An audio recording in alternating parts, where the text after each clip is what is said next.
5ই আগস্টের যে ছাত্রগণ অভ্যুত্থান, যে রক্তক্ষয়ী যে একটা ছাত্রগণ অভ্যুত্থান, এত হাজার হাজার ছাত্র তরুণ জনতার যে লাশ, তার বিনিময়ে আমরা যে বাংলাদেশ একটি নতুন করে আমরা একটি মানে স্বাধীনতা পেয়েছি এরকম একটা মনে হলো, ফ্যাসিবাদ মুক্ত হয়েছে। তো সেখানে জাতীয় ঐক্য ধরে রাখার জন্য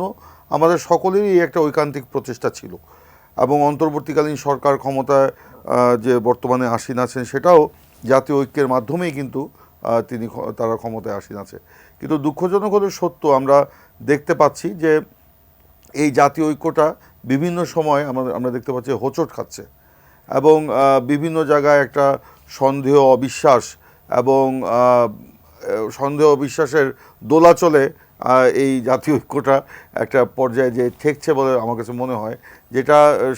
জনসাধারণও কিন্তু এটা হতাশ হচ্ছে। তো কোনোভাবেই এই জাতীয় ঐক্যকে বিনষ্ট করা যাবে না, জাতীয় ঐক্যকে অক্ষুণ্ণ রাখতে হবে, এবং এর যে মূল ভূমিকা এটা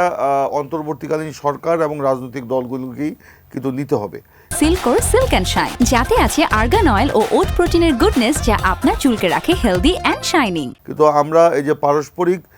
সম্মান শ্রদ্ধা রেখে আমরা বলি, বা সকলের প্রতি সম্মান শ্রদ্ধা রেখে আমরা বলতে চাই যে আসলে আমরা বিভিন্ন কর্নার থেকে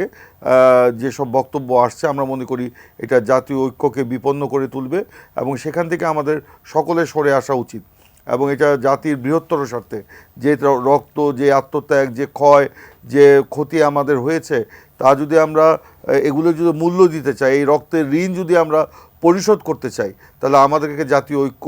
বজায় রেখে আমাদের গণতন্ত্রকে পুনরুদ্ধার করতে হবে। এখানে এই চোরাবালির মধ্যে আমাদের কোনো কিছু খোঁজা বা এখান থেকে কোনো কিছু তুলে আনার আমাদের কোনো প্রয়োজন নাই, এবং জাতির যে স্বাভাবিক মানে গতি, যেটা এই গণ অভ্যুত্থানের মধ্য দিয়ে আমাদের এই ছাত্র তরুণরা রক্ত দিয়ে সেটা নির্দেশনা প্রদান করেছেন বা পথ দেখিয়েছেন, সে পথে আমাদের হাঁটা উচিত বলে আমি মনে করি। এখানে আমাদের মধ্যে বিভেদ থাকা উচিত নয়। আমরা দেখতে পাচ্ছি যে এখানে নির্বাচন নিয়ে বা এখানে সংস্কার নিয়ে কিংবা এখানে সময় সময় বিভিন্ন ইস্যুকে সামনে নিয়ে এসে সেগুলোকে মানে একটা অস্থিরতা তৈরি করা, তো এগুলো অস্থিরতা তৈরি করে রাজনৈতিক ফয়দা হাসিলের সময় কিন্তু শেষ হয়ে গেছে, ওই দিন কিন্তু শেষ। এখন আমাদেরকে গঠনমূলক রাজনীতি, দেশ গঠনের রাজনীতি এবং প্রকৃত অর্থেই দেশ এবং জনগণের কল্যাণের কথা চিন্তা করে আমাদের কাজগুলো করতে হবে। এই যে হঠাৎ করে যে অস্থিরতা সৃষ্টি করা হচ্ছে, বিভিন্ন ইস্যুকে নন ইস্যুকে ইস্যু বানানোর মানে পরিকল্পনা বলবো না, এটা ঠিক, এটা নিয়ে আসা হচ্ছে, এগুলো আসলে আমাদের এই জাতীয় ঐক্যকে কিন্তু ক্ষুণ্ণ করবে। এই জন্য আমরা বলেছি যে এই অন্তর্বর্তীকালীন সরকার জনগণের সরকার, আমরা সমর্থন করি। আমাদের এই সমর্থনকে প্রশ্নাতীত করার দায়িত্ব কিন্তু অন্তর্বর্তীকালীন সরকারেরই, এবং সেই কারণেই আমরা মনে করি যে অন্তর্বর্তীকালীন সরকারের সাথে রাজনৈতিক দলগুলোর একটা নিবিড় সম্পর্ক থাকা উচিত, এবং সেই নিবিড় সম্পর্কের মধ্য দিয়েই আমাদের সামনে কিন্তু সমাধান খোঁজা উচিত। এই হঠাৎ করে আমরা অন্তর্বর্তীকালীন সরকারের মধ্য থেকেই যে কথাগুলো আমরা শুনতে পাই, সেগুলো কিন্তু এই আমাদের জাতীয় ঐক্যকে কিন্তু মানে হোঁচট খাচ্ছে, কিংবা অন্য যেসব আন্দোলনের শক্তি ছিল তাদের মুখ থেকেও যেসব আমরা কথা শুনতে পাচ্ছি বা তাদের যে বডি ল্যাঙ্গুয়েজ, তাতে কিন্তু আমরা মনে হচ্ছে যে কোথায় যেন আমরা হারিয়ে যেতে পারি। কিন্তু এই আমাদের হারিয়ে যাওয়া,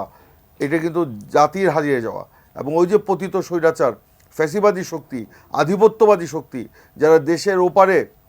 সীমান্তের ওপারে বসে তারা নানান রকম ষড়যন্ত্র করছে, প্রতিনিয়ত নানান রকম মিথ্যাচার করছে, প্রোপাগান্ডা ছড়াচ্ছে, তারাই কিন্তু তখন লাভবান হবে।